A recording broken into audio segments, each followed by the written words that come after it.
que eu a trouxesse aqui e compartilhasse isso com os irmãos. Meu coração está cheio da graça de Deus aqui essa noite. Deuteronômio capítulo 32, versículo 45, Deuteronômio, quinto livro da Bíblia, capítulo 32, já no finalzinho do livro, versículo 45, os que acharam digam glória a Deus. Oh, glória. E acabando Moisés de falar todas essas palavras a todo Israel, disse-lhes: aplicai o vosso coração a todas as palavras que hoje testifico entre vós, para que as recomendeis a vossos filhos, para que tenham cuidado de cumprir todas as palavras desta lei. Porque esta palavra não vos é vã, antes é a vossa vida, e por essa mesma palavra prolongareis os dias na terra, a que, passando o Jordão, ides para possuí-la. Depois falou o Senhor a Moisés naquele mesmo dia, dizendo: sobe o monte de Abarim, o monte Nebo, que está na terra de Moabe, defronte de Jericó, e vê a terra de Canaã, que darei aos filhos de Israel por possessão, e morre no monte ao qual subirás, e recolhe-te ao teu povo, como Arão teu irmão morreu no monte de Hor, e se recolheu ao seu povo, porquanto prevaricastes contra mim no meio dos filhos de Israel, nas águas da contenção, em Cádiz, no deserto de Zim, pois não me santificastes no meio dos filhos de Israel.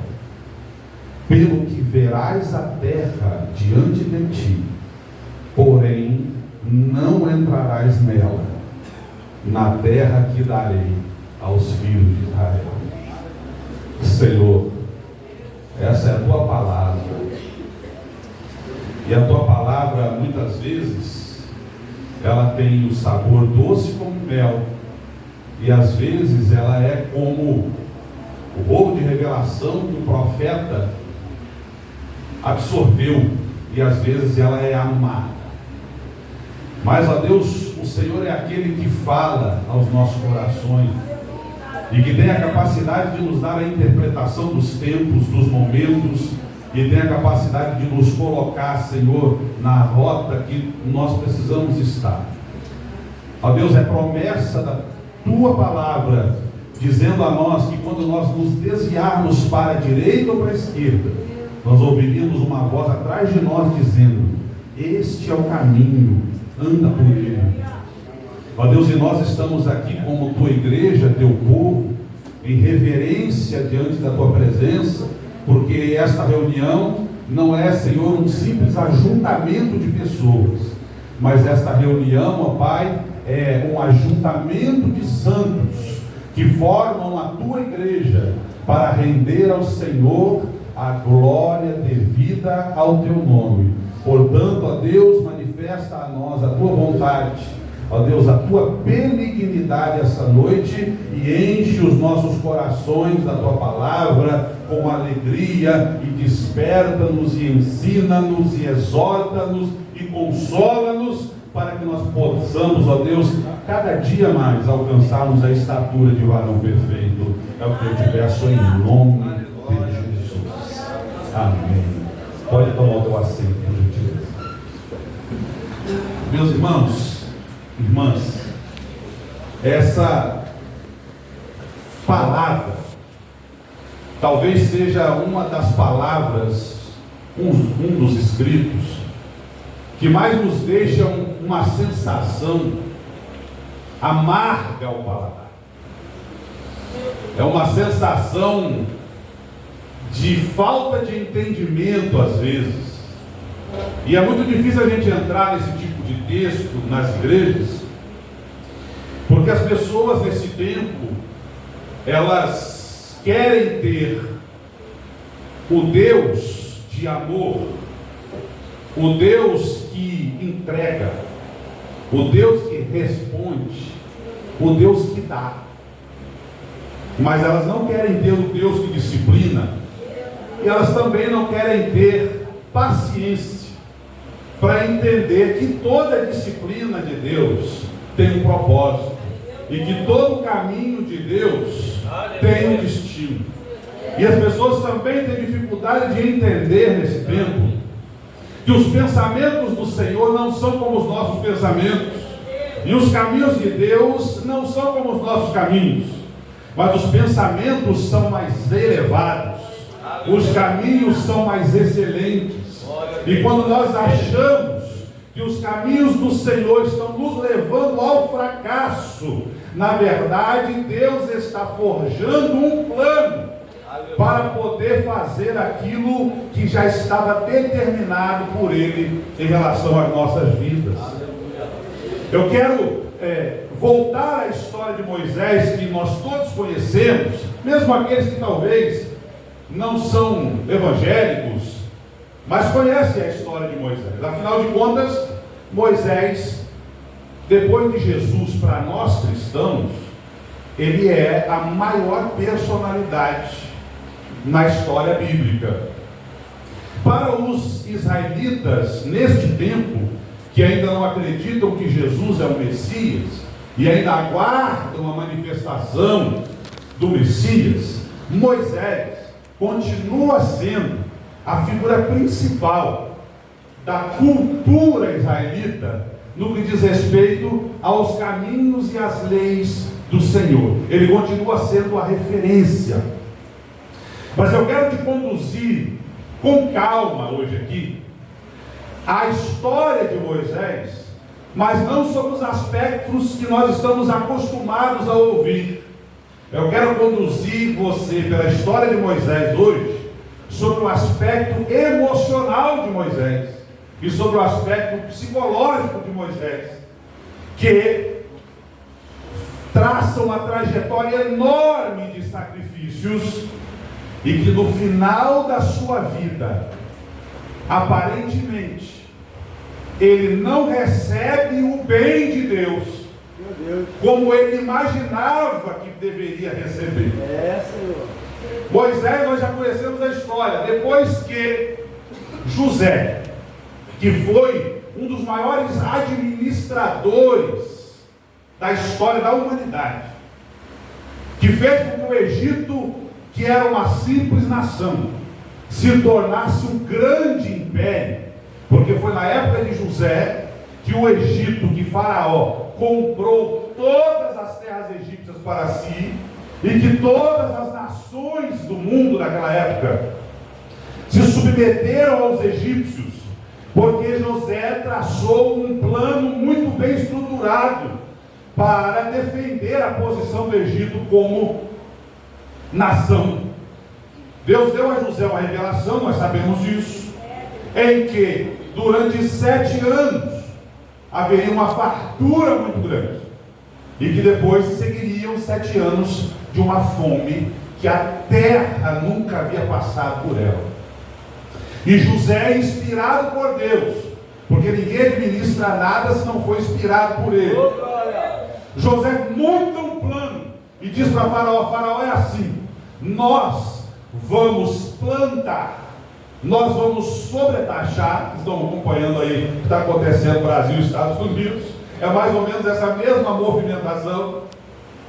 E nós vamos encher os celeiros do Egito de alimento no tempo da fartura, para que quando chegar o tempo da escassez, nós tenhamos comida para dar e para vender na terra.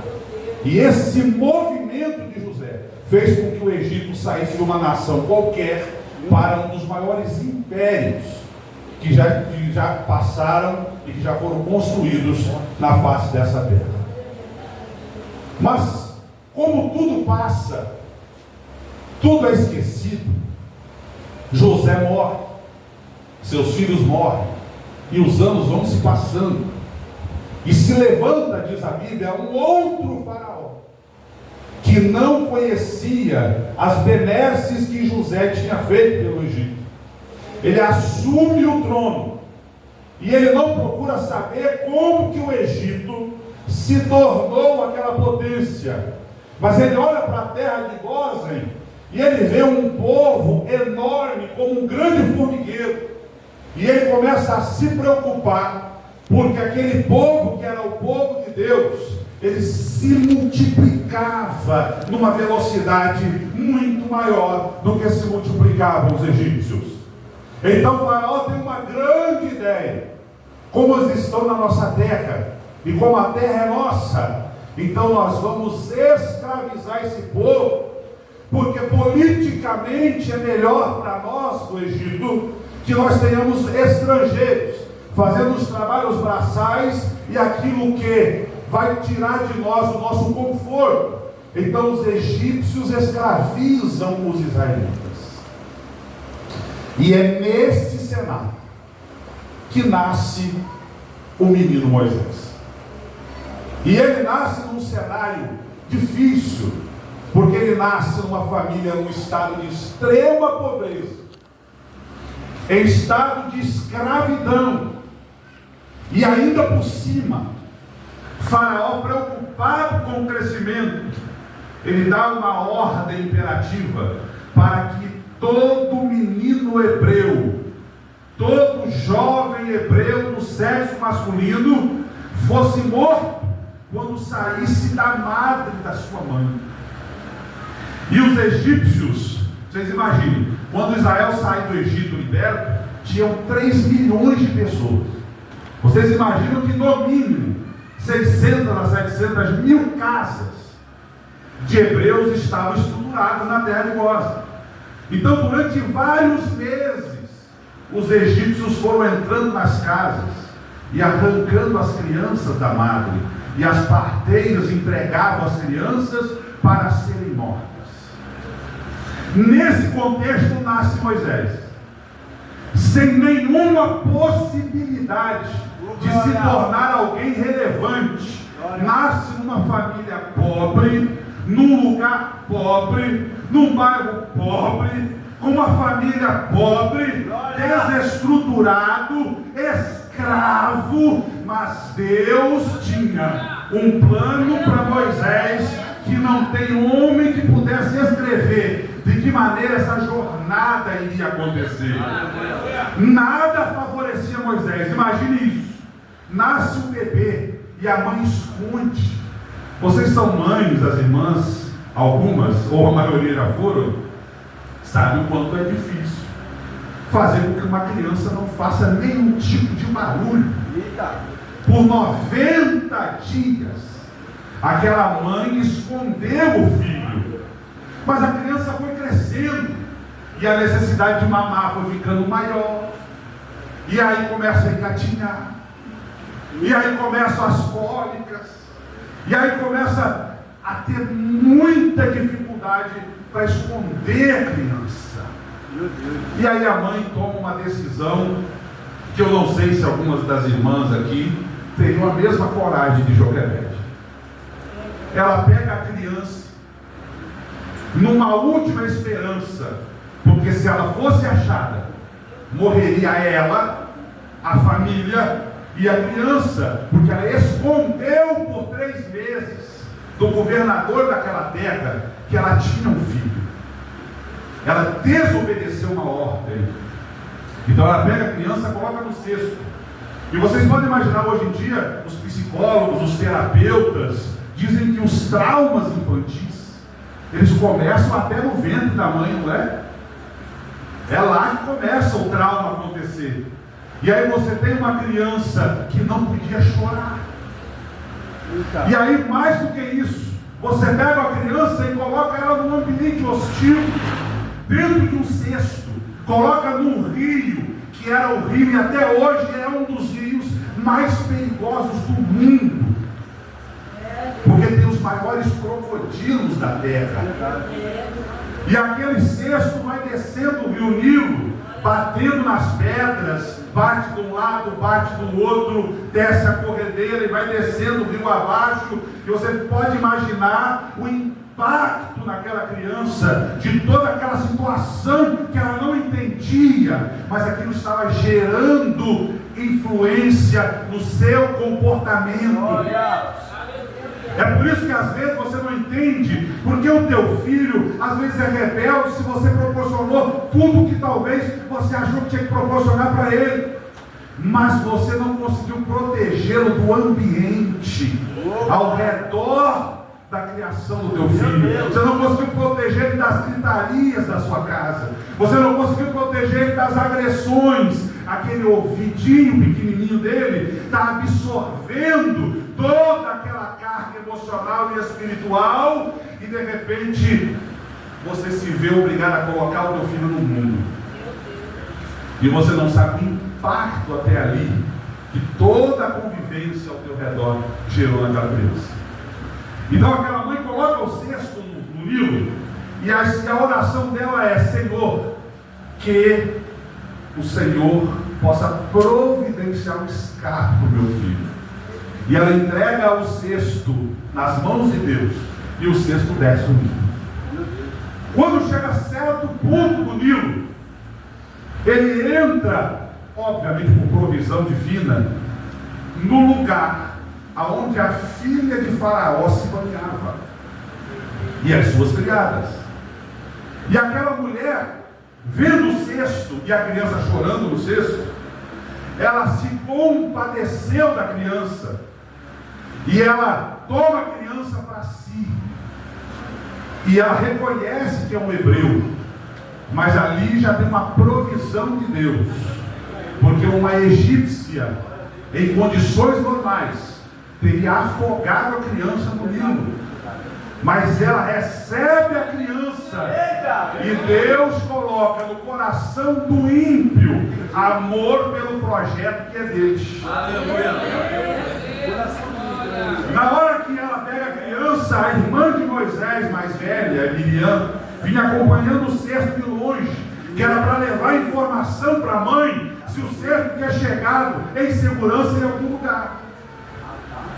E aí ela entra dentro daquele ambiente egípcio de impiedade, de maldade, e ela oferece àquela mulher uma ama para que cuidasse do menino. É forte. E aí a ama, nós já sabemos a história, Joquebede é introduzida no seio do Império Egípcio para cuidar do próprio filho. Mas perceba o problema que isso era para Joquebede e o problema que isso era para Moisés, porque ela teve que criar Moisés sem dizer para Moisés que era mãe de Moisés. Ela teve que ensinar a Moisés sem dizer a Moisés que ele era uma criança das que estavam condenadas à morte. Então Moisés, ele cresce com a mãe sem mãe.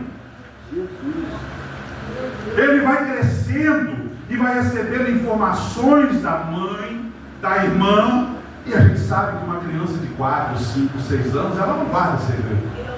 Se Joquebede dissesse: você é meu filho, uma hora o pequeno Moisés correndo em casa com a mãe egípcia, ele dizia: mamãe me falou tal coisa.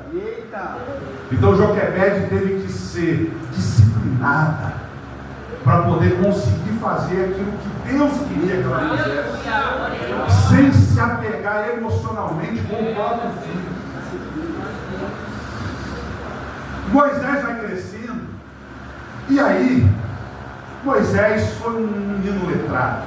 Moisés abriu os livros egípcios, lia as escrituras, lia a história escrita pelos escribas, e ele viu ali na história que aquele faraó que estava sentado no trono, que era avô dele, pai da mulher que cuidava dele, foi o responsável por ele não ter nenhum amigo para se relacionar, Porque todos aqueles que tinham a mesma idade de Moisés morreram ao nascer na mesma época que Moisés nasceu. Você pode imaginar um adolescente crescendo com aquela perspectiva de ódio, olhando para o trono, para aquele faraó e dizendo: um dia eu vou ter uma oportunidade de vingar a Israel. E ele vai crescendo, e o escritor de Hebreus diz que ele, sendo criado no Egito, ele não teve no seu coração o interesse de se tornar um egípcio. Meu Deus. E ele vai crescendo, vai recebendo as informações, e aquilo vai formando um caráter em Moisés, que Deus sabia que precisava tratar naquele homem. E aí, certa feita, Moisés, já grande, provavelmente comandando uma das guarnições do Egito, porque ele era filho da filha de Faraó, ele ocupava uma posição de destaque. Ele vê um egípcio se lançando contra um hebreu e maltratando um irmão de sangue.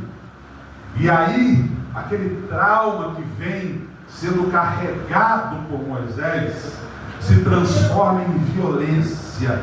E a Bíblia diz que Moisés se lança sobre o Egito, mata o egípcio, cava um buraco e esconde o corpo, e vai embora para casa. Ele não vai embora para Joquebed, ele volta para o palácio. E aquilo vai gerando nele talvez um sentimento equivocado, de que antes do tempo ele talvez pudesse ser a solução da família, a solução do povo. E aí no dia seguinte, cheio de moral, Moisés vai para o campo de novo. Só que dessa vez ele vê dois hebreus, um brigando com o outro. E nós somos assim. Quando nós fazemos um bem para alguém, muitas vezes a gente quer tomar posse da vida daquela pessoa.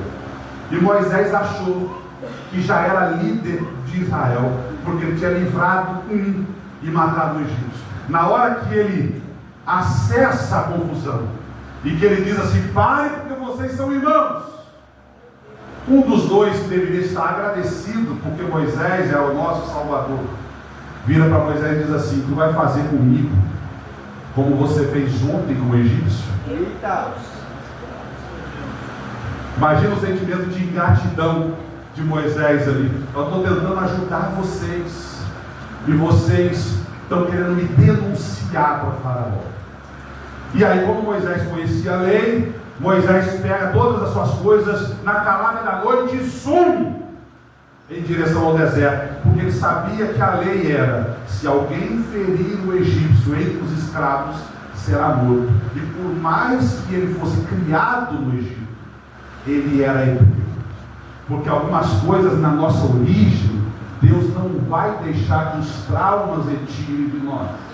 Tem coisas que Deus semeou na nossa trajetória, no nosso sangue, no nosso DNA, que Deus não vai deixar que o contexto mundano ao nosso redor tire 100% da nossa comunhão com Ele. É por isso que às vezes você peca, às vezes você desvia, às vezes você balança na sua fé, mas você não consegue permanecer afastado, porque tem um negócio dentro de você, que foi Deus que colocou, que não te deixa ficar longe dessa presença gloriosa que nós estamos sentindo aqui essa noite. Então às vezes você vem todo torto, machucado, arrebentado, você vem todo desconcertado, com a família arrasada, com o teu coração arrebentado, com vontade de abandonar tudo, mas você vem, aleluia, você vem, porque aqui é a casa do pão, oh glória, aqui é a casa do alimento. Então às vezes você está longe, mas Deus está perto. E Moisés vai para o deserto para fugir do passado. Só que Deus, Ele é especialista em quebrar gente altiva, em amassar gente grande.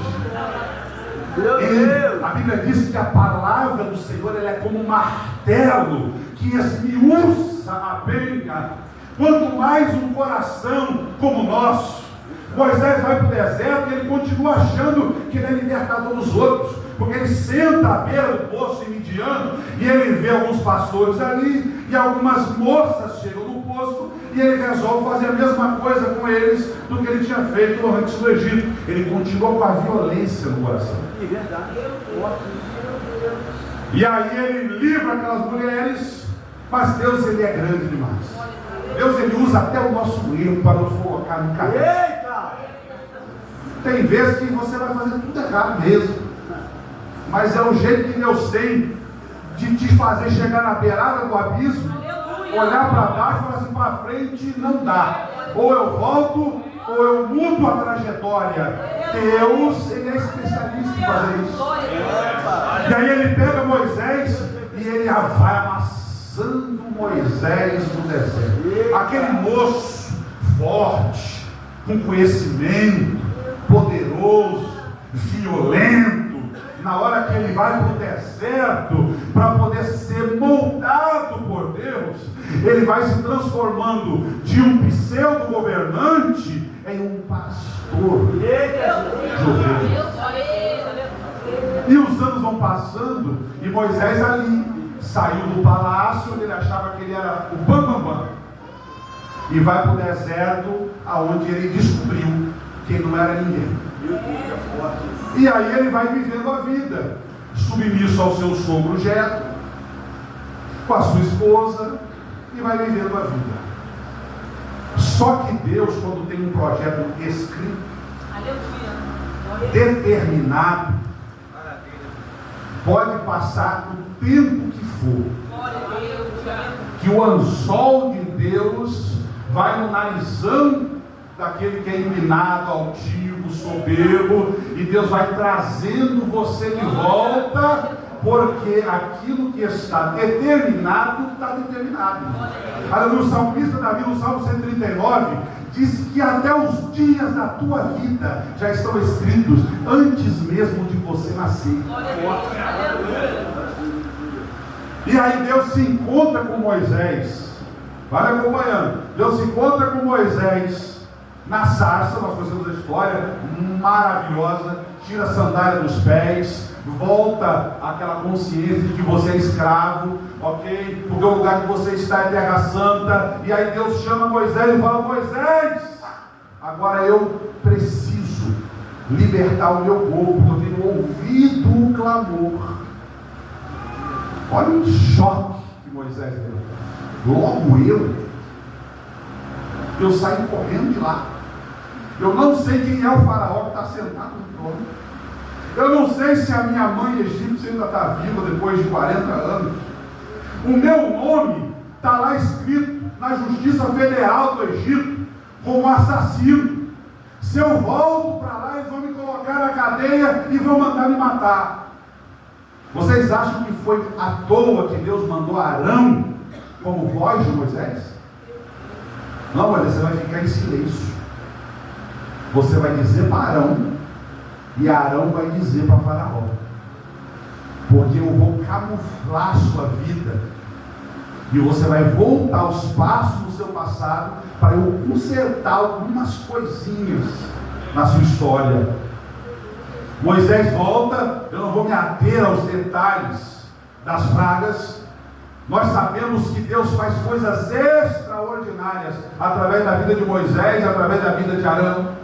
E no final das contas, Moisés sai de fugitivo e retorna como libertador, cumprindo uma missão extremamente importante na história do povo de Israel. Só que Moisés passa a ter um desafio muito maior. Vocês lembram que 40 anos no Egito achando que ele era o cara, mais 40 anos no deserto para destruir o ego, e agora são mais 40 com o povo no deserto para descobrir que Deus era tudo. Ele sai do Egito e nós conhecemos a história.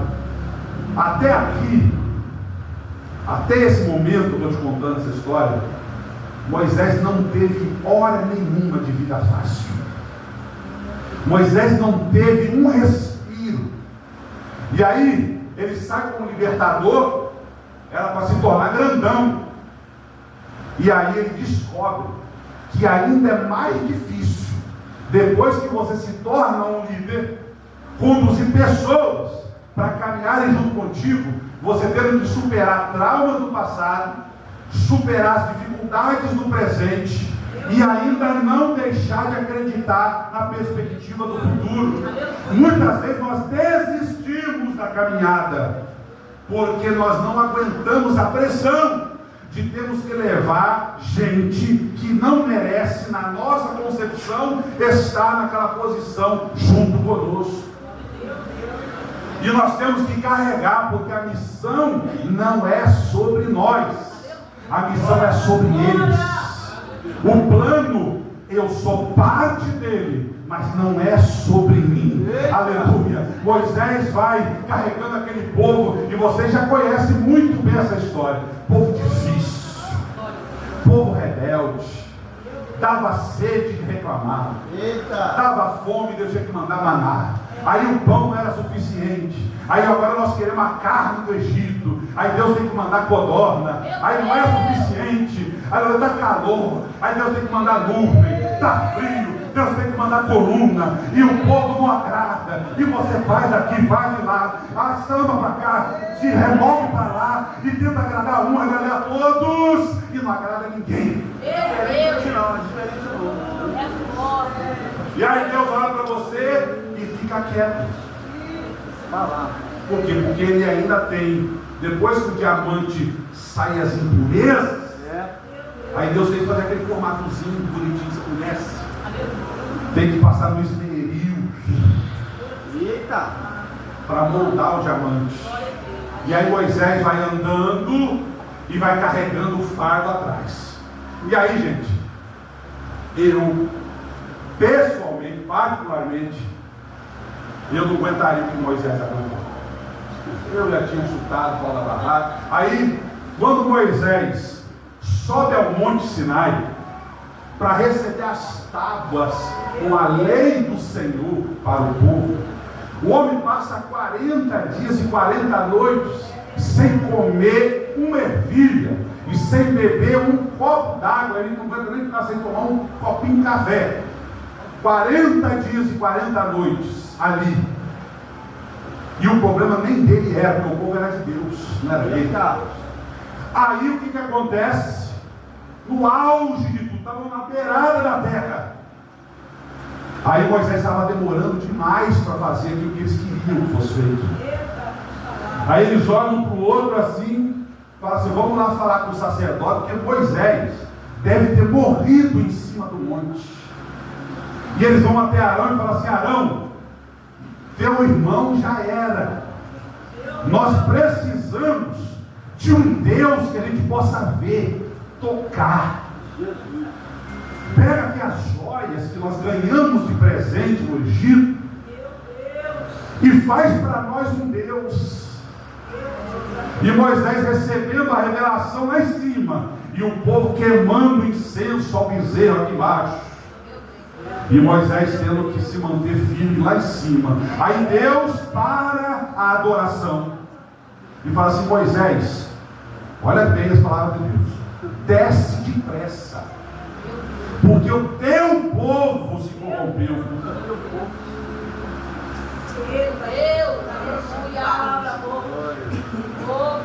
Aí Moisés tem que descer, quebra as tábuas e tem que voltar de novo, porque o caráter daquele que conduz é de não poder desistir jamais.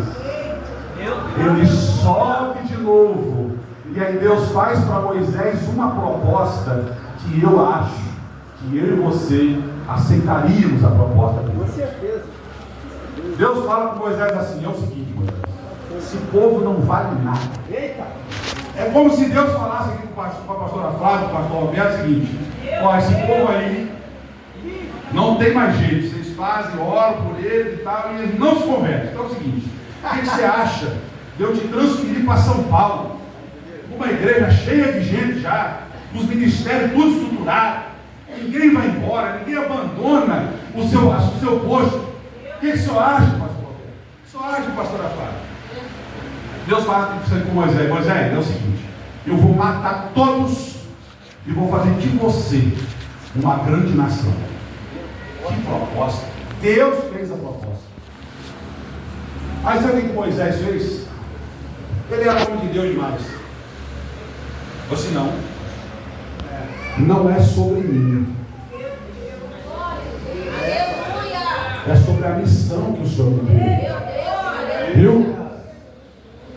Não é sobre a minha vontade ou sobre a minha história. É sobre a tua história, Senhor. O que dirão os povos quando o Senhor fizer de mim uma grande nação? O que os povos vão dizer? Mas esse Deus aí desse povo deu conta de tirar eles do Egito, mas não deu conta de colocar eles dentro da terra. Não existe para nós aqui desistência. Não existe para nós mudança. Não.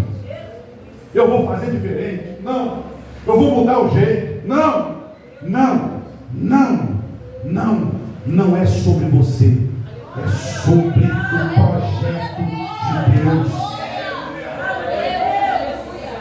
E aí, Moisés se coloca como intercessor. Fala assim: não, eles não. Mata-me primeiro, mas não mexe com o seu povo. Aí ele desce do monte, ele implanta a lei, e aí ele vai seguindo a trajetória. Só que o povo, gente, nós somos muito difíceis. Porque tem hora que a gente se agrada de certas coisas e a gente apoia tudo. Mas quando pisa no meu pé em relação a alguma coisa que fere a mim, eu abandono o barco na mesma hora. O mesmo barco que eu defendia há uma semana atrás, uma semana depois eu estou querendo pular fora deles. Meu Deus.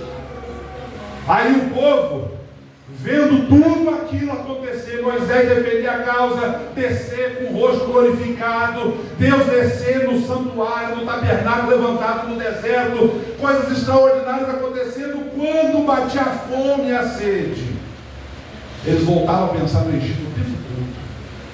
O tempo todo tem que ficar correndo atrás desse povo, o tempo todo ficar marcando vizinho, o tempo todo ir atrás. Os desviados, tem que ir atrás. Tem jeito. Tem que ir atrás. Não é sobre nós, é sobre eles. Não é sobre nós, é sobre eles. E aí Moisés vai levando o povo, vai ficando velho. E aí, gente, eu estou falando, agora eu vou falar por mim. A minha tolerância com 20 anos era uma, a minha tolerância com 40 e poucos era outra. Tem coisa que eu engolia e eu não engulo mais. Tem coisa que eu falava, ficava quieto, e tem coisa que eu não fico mais. Antigamente, a minha esposa está ali, a minha testemunha, tinha um gerente que via me maltratando e tal, e eu engolia aquele trem e falava assim: eu vou botar aqui um saco de boxe, vou botar a foto dele, e eu vou bater no saco, porque eu não posso bater nele e tal. Mas um Alexandre de 40 e poucos anos, então já é o Alexandre que o cara ia falar e ia levar de volta. Então Deus sabe todas as coisas. Deus sabe o tempo de te colocar em determinado lugar. E Moisés foi ficando cansado. E o povo continuou reclamando. Chegou na entrada da terra prometida. Moisés mandou 12 espias. Vocês vão lá olhar a terra. Pega o fruto da terra e traz para nós, para a gente ver como que é. Eles trouxeram os cachos de uva tão grandes que tinha que ser 2 para carregar no ombro. A terra é boa demais. Só que tem o seguinte: aí Deus não ganha, porque Deus não tem paciência. O que impede Deus de te jogar e de te jogar no inferno é o sangue de Jesus lá na cruz do Calvário. Aquilo ali, porque senão você estava enrolado. Você estava no inferno agora. Mas o sangue, o selo, que você tem, faz com que na hora que você pega, Deus olha e vai pegar esse Pai, ei, tem o sangue. Tem o sangue. E aí Deus, revoltado, falou assim: agora esse povo não vai entrar em nada. Vai morrer todo mundo no deserto. E só vai entrar a próxima geração, Josué, Caleb e você, Moisés. Só vai entrar a próxima geração de vocês. E aí Moisés tem que voltar para o deserto de novo, para esperar o povo morrer, para poder Deus fazer um novo povo entrar na terra. Aí vocês imaginam vocês no lugar de Moisés, já com vontade de chutar o pau da barraca, de voltar. Ô Senhor, aquela proposta não está de pé, não, de fazer de mim uma nação e... Meu Deus, ô glória. E aí, gente, presta atenção agora. Aí o povo vai reclamando de Moisés, reclama de Arão, reclama de Miriam. Aí Miriam e Arão se juntam e reclamam de Moisés. E Moisés vai carregando aquele fardo, carregando aquele fardo. De repente o povo pede água. Água, Moisés! Nós vamos morrer de sede nesse deserto. Deus já tinha transformado a água amarga em doce. Deus já tinha dado água da rocha outra vez. E está ele dizendo que vão morrer no deserto. Meu Deus! E aí Deus fala para Moisés assim: Moisés, vai lá na pedra e fala com a pedra que vai suprir a necessidade dele. Só que Moisés estava cansado, Moisés estava fadigado. Quando ele chega na pedra, ele pega o cajado, aquele mesmo que ele tinha transformado em cobra, aquele mesmo que ele tinha estendido para abrir o mar, e ele, num momento de irritação, ele bate na pedra e diz assim: porventura não tiraremos nós água para vocês? Porque às vezes a gente cansa de depender de Deus, às vezes a gente faz do nosso jeito, e aí o povo bebe água, ele fez diferente do que Deus mandou e saiu água igual. Só que Deus olhou para Moisés e falou assim: por causa desse dia, 120 anos na presença de Deus. Tu não sabe ainda onde vai chegar essa mensagem, né? 120 anos na presença de Deus, colhendo, plantando, sofrendo, carregando o povo, intercedendo, e na primeira vez que eu perco a paciência, o Senhor me arranca o direito de ver aquilo pelo que eu lutei 120 anos. Ai, olha aí, Jesus, aleluia. Que justiça! Mas Deus está sendo tão injusto comigo. E aí nós vamos olhar o texto de Deuteronômio 32. Moisés está animado no texto. Ele está ensinando o povo, e ele está impetrando bênção. E aí ele diz assim: porque essa palavra não vos é vã, mas é a vossa vida, e por essa mesma palavra prolongareis os dias na terra que vocês vão possuir. Ele encerra o discurso motivado. E aí a Bíblia diz o seguinte: no mesmo dia, Deus chamou Moisés e falou assim: sobe no monte Nebo, porque aquele deslize que você cometeu fechou teu acesso à terra que você achou que era sua. Aí eu me perguntei: Senhor, por isso que é difícil, esse texto é complicado. Senhor, que rolo é esse? O Senhor que é Deus de justiça, o Senhor que é um Deus longânimo, benigno, porque Moisés bateu em vez de falar, uma vez só. Ele não vai entrar na terra, as bênçãos vão desaparecer, ele não tem mais direito à promessa. Meus irmãos, aí o Espírito Santo falou comigo: Falou assim: meu filho, assim como eu estou falando com vocês, eu não fico devendo nada para ninguém. A minha justiça é superior ao conceito de justiça que você tem. Eu falei: aí Deus me levou para alguns textos. Vocês lembram quando Jesus estava contando a parábola do rico e do Lázaro?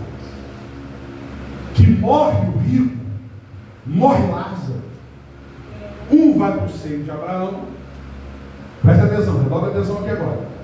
Outro vai para o inferno. E aquele que está no inferno diz assim: Senhor, pede para o Lázaro voltar, ir lá contar lá para meus familiares que eu estou no inferno. E aí Abraão na parábola diz: não tem como quem está aí passar para cá e quem está aqui passar para mim. Vocês vão lembrar também que o escritor de Hebreus diz assim: aos homens está sujeito morrer uma só vez, e depois disso o juízo, certo? Moisés morreu ou não morreu no monte? Judas capítulo 1, versículo 9 diz que estava tão morto que o diabo estava contendendo com o arcanjo Miguel para tomar posse do corpo de Moisés. E aí o arcanjo Miguel disse: o Senhor te repreenda, para guardar o corpo de Moisés. Vocês lembram que Eliseu, calma que eu vou chegar lá. Vocês lembram que Eliseu pediu porção dobrada do Espírito para Elias? E a Bíblia diz que Elias fez 7 milagres e que Eliseu fez 14. Mas o 14º milagre que Eliseu fez, ele já estava morto, os ossos na cova aberta, e aí caiu um soldado dentro da cova, e ao tocar nos ossos do profeta, voltou à vida. Deus não é homem para que minta, não é filho do homem para que se arrependa. Às vezes Deus está te levando para um monte, escuta agora, para você ver a promessa que você achava que era essa aí. E Deus está preparando um negócio para você que não preparou para ninguém antes e nem vai ter depois o que Deus vai fazer na sua vida. Mas Alex, pastor Alex, por que você está dizendo isso? Me ajuda aí, pastor Ramos. Abre para mim em Mateus capítulo 17, por favor. Me ajuda aqui para pregar. Mateus 17. Deus, lembra do que eu estou falando? Não fica devendo nada para ninguém. Moisés achou que a terra era a promessa, certo? Certo? Mateus 17. Lê para nós aí os 3 primeiros versículos, por favor. 6 dias depois tomou Jesus consigo a Pedro e a Tiago e a João, seu irmão, e os conduziu em particular ao alto monte, e transfigurou-se diante deles, e os seus rostos resplandeceu como o sol, e as suas vestes se tornaram brancas como a luz. E eis que lhe apareceram Moisés e Elias falando com ele. Como que Moisés apareceu na transfiguração?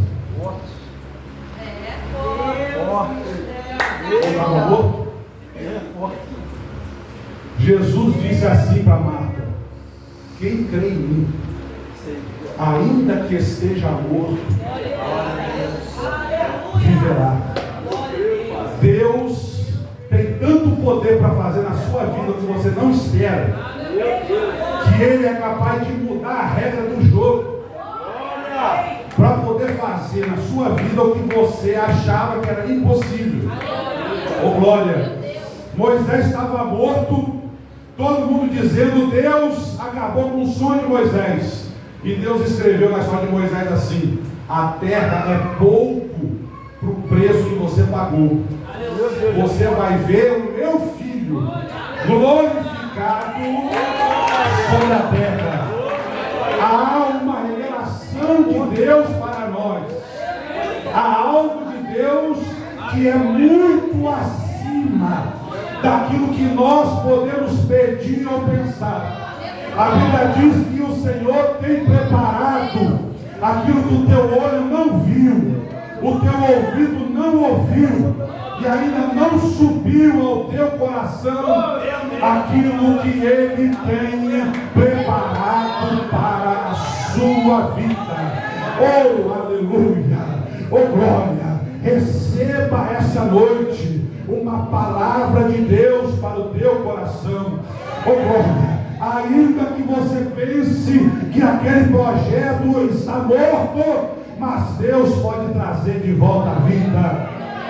Ainda que você pense que você já chegou no teu limite, aleluia, Deus pode fazer você voar. Oh, aleluia, aleluia, acima das estrelas. Oh, glória. É por isso que a Escritura diz: levanta-te, resplandece, porque já vem a tua luz e a glória do Senhor vai nascendo sobre ti. Oh, glória. Deus não é injusto para não cumprir sua promessa.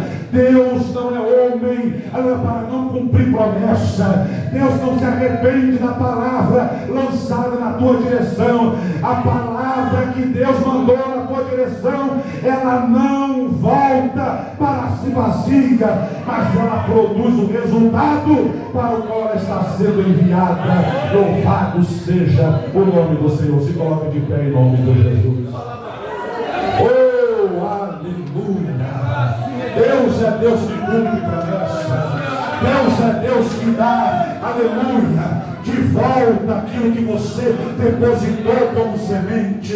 Aleluia, pode parecer que você está se sacrificando, pagando um preço à toa pelo seu esposo, pelo seu filho, pelo seu parente, pelo seu patrão, pela sua empresa, mas tem um Deus do céu, oh, aleluia, que escreveu aquilo que os seus olhos não podem ver, que preparou um caminho, aleluia, em meio ao mar. Aleluia, Ele vê de cima para baixo, Ele não vê como homem de baixo para cima. Quando você só vê o que está diante dos teus olhos, Ele está vendo o que está por detrás da montanha.